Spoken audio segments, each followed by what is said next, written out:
আরিফ দ্বিমত পোষণ করল।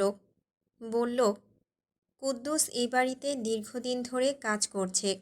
তাছাড়া আব্বা ওকে ভীষণ ভালোবাসেন, আপন ভাবেন।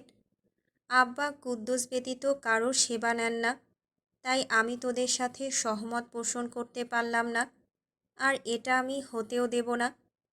রায়ান বলল, আমারও মন সায় দিচ্ছে না। সায়েম, তুই ওই একচোখা ঝন্টুকে বলে অন্য কারো খোঁজ করতে বলিস, যারা আমাদের থেকে দূরে দূরে থাকে। কিন্তু পরিস্থিতি যদি এমন হয় যে দূরের কাউকে পাচ্ছি না, আমাদের আশেপাশের কাউকেই বেছে নিতে হবে, তখন এমনটি যখন হবে তখন ভেবে দেখব। এই নিয়ে আর কথা বাড়াতে চাই না। আপাতত ঝন্টুকে কাউকে খুঁজে আনতে বল। সায়েম কর্কশ শব্দে বলল, ভাই, গদাধর পণ্ডিতের কথা মনে আছে? ঘোর বিপদ আসতে চলেছে।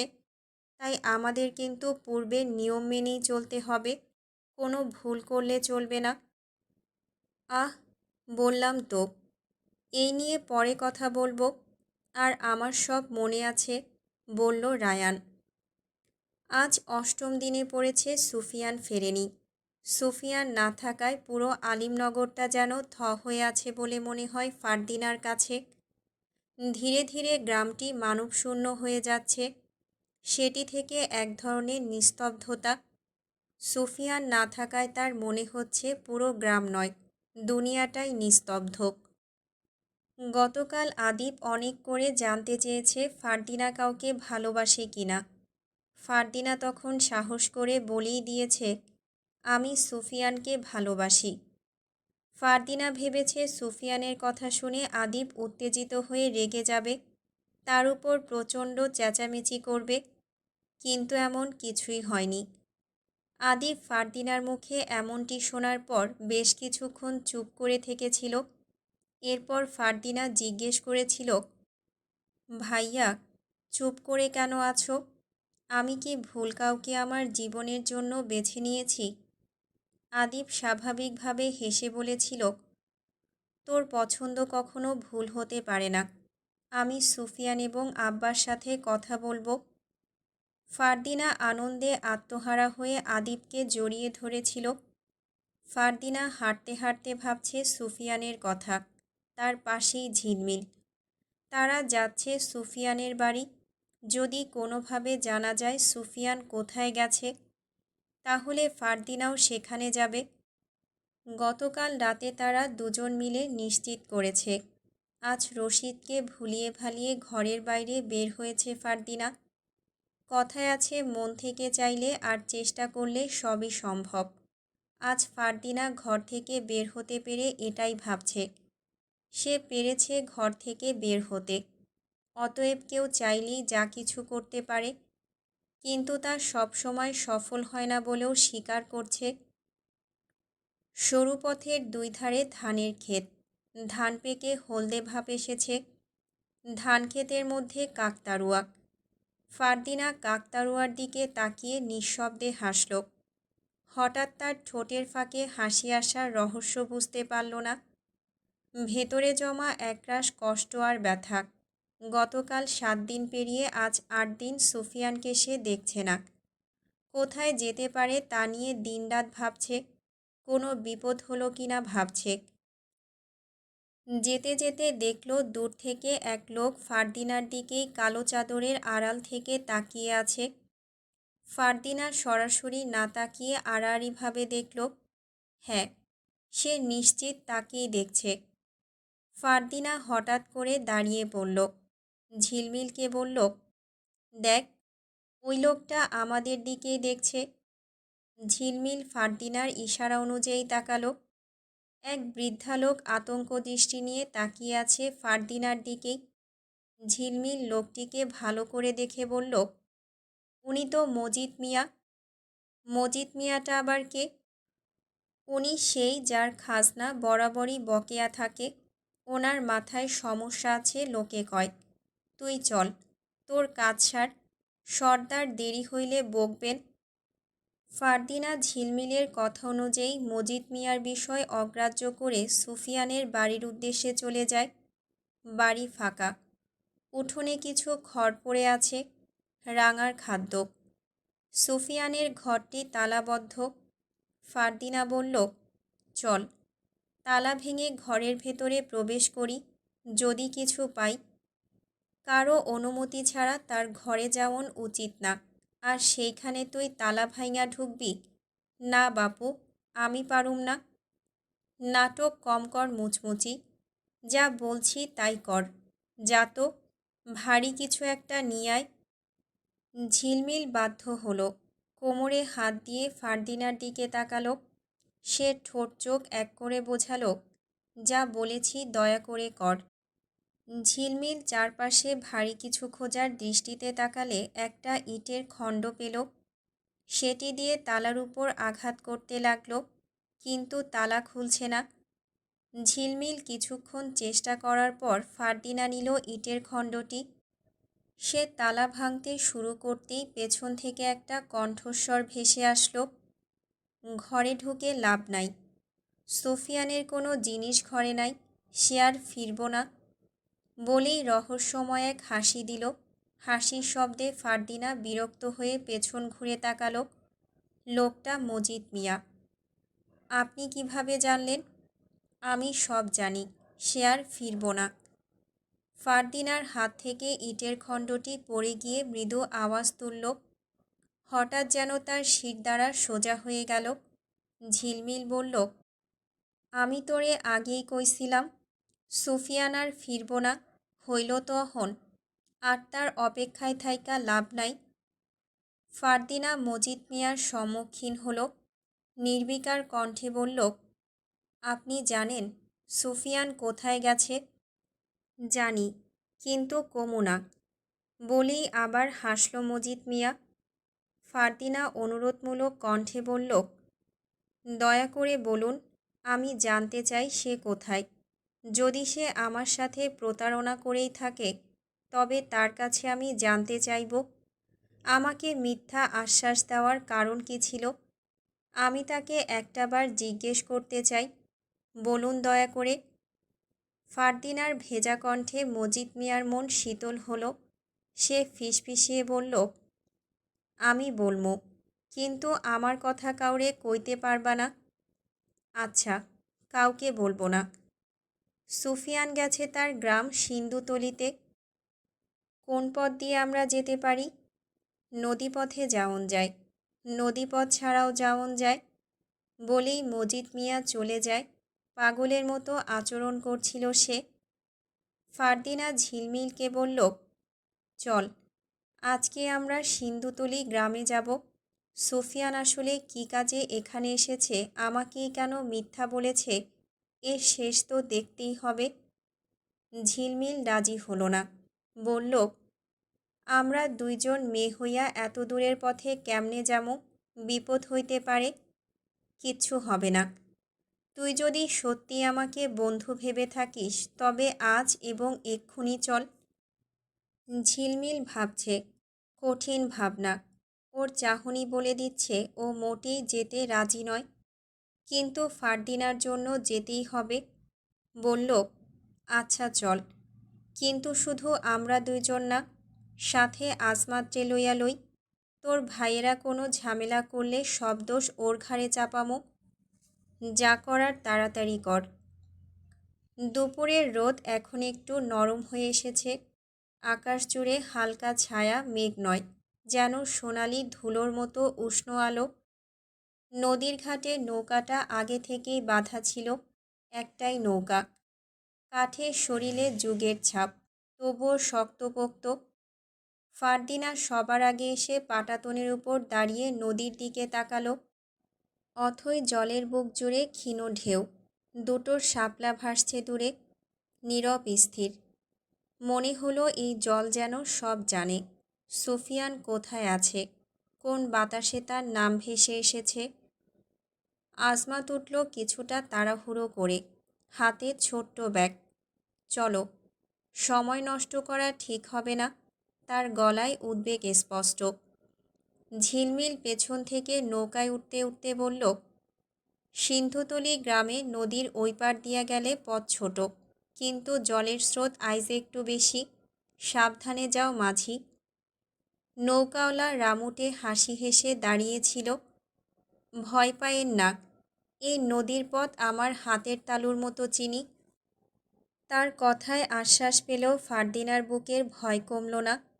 মনে হচ্ছিল নদীর প্রতিটা ঢেউ যেন তাকে আরেকটা প্রশ্ন ছুড়ে দিচ্ছে। সুফিয়ান সত্যি ওদিকে আছে তো? নৌকা ছাড়তেই কাঠের গা ঘেঁষে জলের শব্দ উঠল চড়চড় করে। প্রথমে ধীরে ধীরে নৌকা চলল, তারপর বাতাসের তালে গতি বাড়ল। নদীর দুই ধারে দৃশ্য চোখের সামনে পাল্টাতে লাগল। কচু ক্ষেতের মাথায় ঝুলে থাকা সাদা বক, দূরে নিস্তরঙ্গ বাঁশঝাড়, কোথাও মাঝে মধ্যে ধোঁয়া উঠছে কোনো মাটির চুলা থেকে। পথটুকু কত সাধারণ, অথচ আজ যেন অচেনা, অদ্ভুত ভারী লাগছে ফারদিনার কাছে। ফারদিনা চোখ বুজে অনুভব করল নদীর ঢেউ, জল, কাদামাটি আর দূরের গাছের ভেজা সুবাস।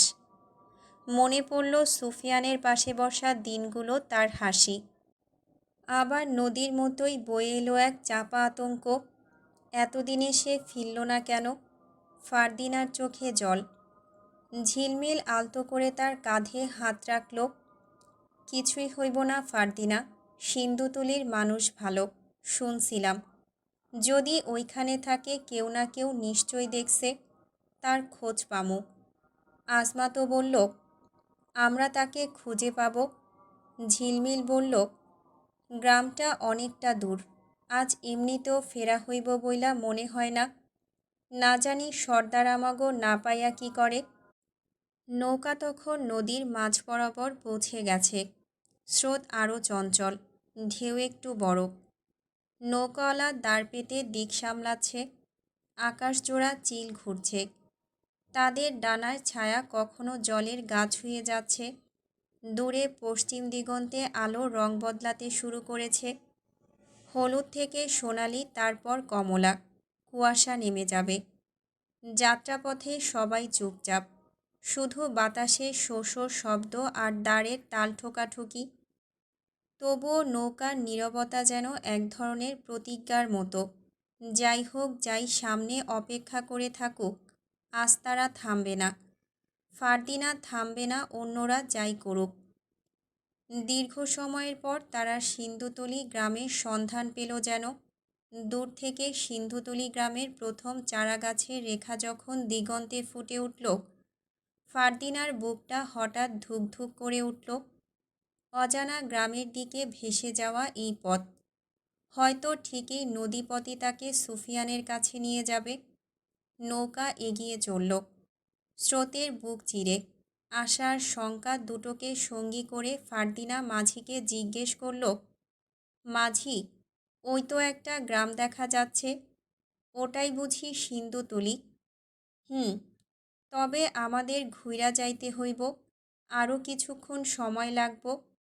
কিন্তু আপনারা এই গ্রামে কেন আইছেন? এই গ্রামে তো কেউ আহে না। ফারদিনা কোনো জবাব দিল না। সে নিজেই সিন্ধুতুলি গ্রাম সম্পর্কে কিছুই জানে না, শুধু অজানা এক বার্তার জন্য অচেনা পথ পাড়ি দেওয়া।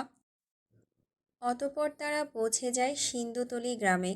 ফারদিনা নৌকা থেকে আগে আগে নামল। নামতে গিয়ে শাড়ির আঁচলটা নৌকার দাঁড়ের সাথে বেঁধে গেল। ফারদিনা দাঁড়িয়ে যায়। আজমাত আঁচলটা বাধা থেকে সরিয়ে দিল।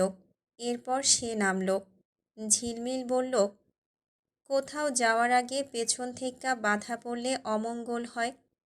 আজমাত বলল, তোমরা এসব কোথায় পাও? আমি এসবে বিশ্বাস করি না। বলে মাঝিকে ওনার পাওনা বুঝিয়ে দিল। তারা হাঁটা শুরু করল। এই পথ সবুজ শ্যামলের পথ নয়, মনে হচ্ছে মরুভূমির দেশ। চারদিকে উঁচু উঁচু ইট রঙের পাহাড়, সবুজের কোনো দেখা নেই। পথে শুধু বালি, বালিতে অশ্বের পায়ের ছাপ, একাধিক অশ্বের পায়ের ছাপ। বেশ কিছু দূরে ঢাল দেখা যাচ্ছে। ঢাল পেরিয়ে গেলে সবুজের দেখা মিলবে বলে তারা ধারণা করল। সন্ধ্যা নামছে ধীরে ধীরে ধরণীতে। ফারদিনার পা ব্যথা হয়ে গেল, তবুও থামছে না। অন্যদিকে সে তার গ্রাম ছেড়ে দূর গ্রামে চলে এসেছে। সুফিয়ানকে খুঁজতে। জানতে পারলে তার ভাইরা হয়তো তাকে এলোপাথারি ছুরির আঘাত করে মেরে ফেলবে, সে নিশ্চিত। কিন্তু তার এই মুহূর্তে উদ্দেশ্য একটাই, সুফিয়ানকে খুঁজে বের করা। কিছু দূরে গিয়ে চোখে পড়ল লণ্ঠনের আলোক, মশালের আলোক। কুঁড়েঘর থেকে শুরু করে অনেক ঘর, ঘরগুলো ছাড়িয়ে একটা জমিদার বাড়ি। দূর থেকে যতটুকু বোঝা যাচ্ছে, বাড়িটিতে কোনো অনুষ্ঠান হচ্ছে। গ্রামবাসীরা কাউকে দেখার জন্য ভিড় করে রেখেছে। সেরকম কিছু শব্দ ভেসে আসছে। শুনেছি অনেক রূপসী, একটাবার দেখতে পারি কিনা দেখি। আশপাশের ভিড় থেকে শব্দগুলো ভেসে আসছে। আজমাত বলল, চলো, আমরাও দেখার চেষ্টা করি। এরপর তারা ভিড় অতিক্রম করে জমিদার বাড়ির মূল ফটকের সামনে একটু জায়গা পেয়ে উঁকি মেরে দেখার জন্য চেষ্টা করে। ফারদিনা দুজন অনুচারীর ফাঁক দিয়ে তীক্ষ্ণ দৃষ্টিতে তাকালো। বাড়িটির জমজমাট আয়োজনের ভিড়ে একজন উজ্জ্বল শ্যামবর্ণের সুদর্শন যুবক বেরিয়ে এলো। যুবকটি চোখে পড়ার মতো তার রাজকীয় সাজ নিয়ে উপস্থিত হলো সবার সামনে। পরনে তার পান্না সবুজ রঙের মুলবেরি সিল্কের লম্বা আঙ্গরখা, যার গলা ও কিনার জুড়ে সোনালি জড়ি আর সূক্ষ্ম কারুকাজ ঝলমল করছে। আঙ্গরখার নিচে পরা দুধসাদা সিল্কের চুড়িদার পায়ের সাথে নিখুঁতভাবে মিশে গিয়ে তার সৌন্দর্য আরও বাড়িয়ে দিচ্ছে।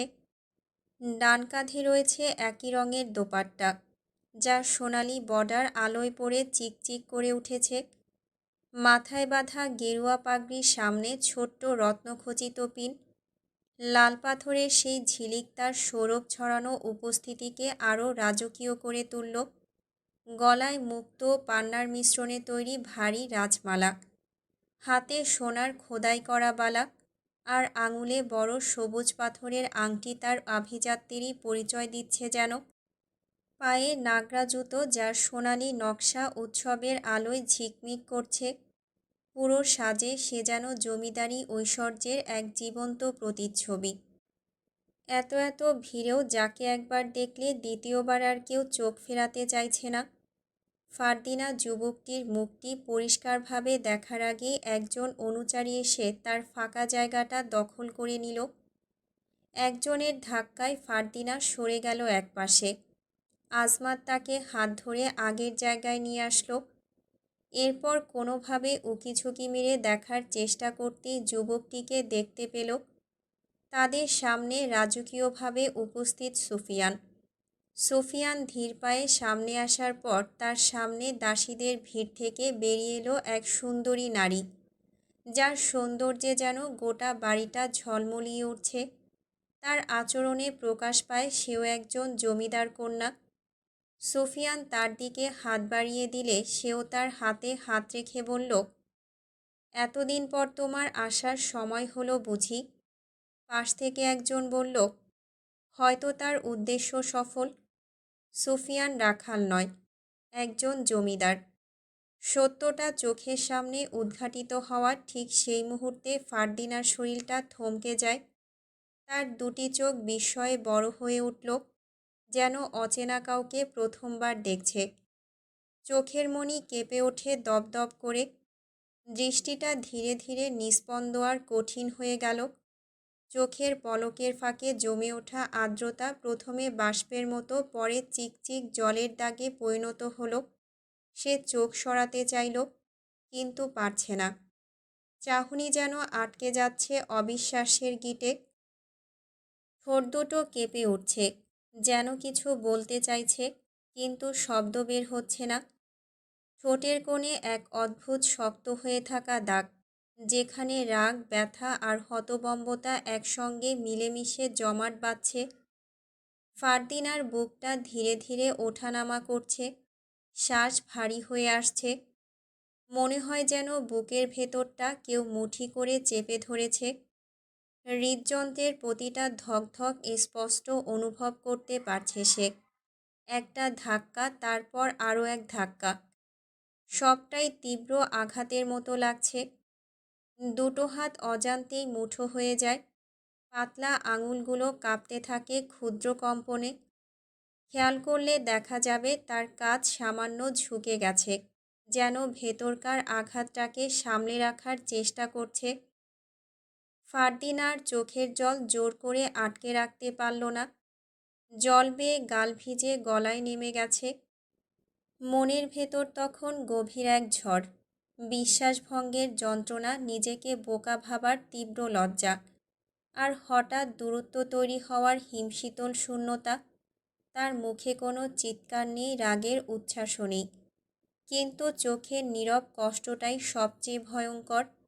সেই চোখে আছে এমন এক মলিন ব্যথা, যা শুধু ভুলে যাওয়া নয়, সুফিয়ানের প্রতি গভীর বিশ্বাস ভেঙে যাওয়ার ব্যথা।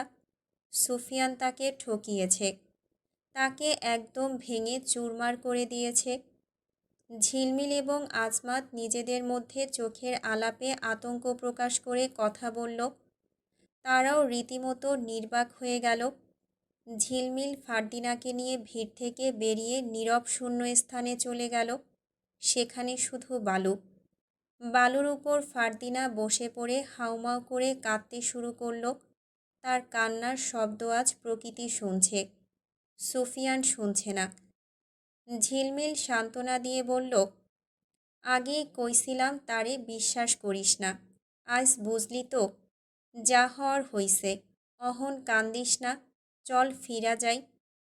ফার্দিনা শুধু কেঁদেই যাচ্ছে, কিছুই বলছে না।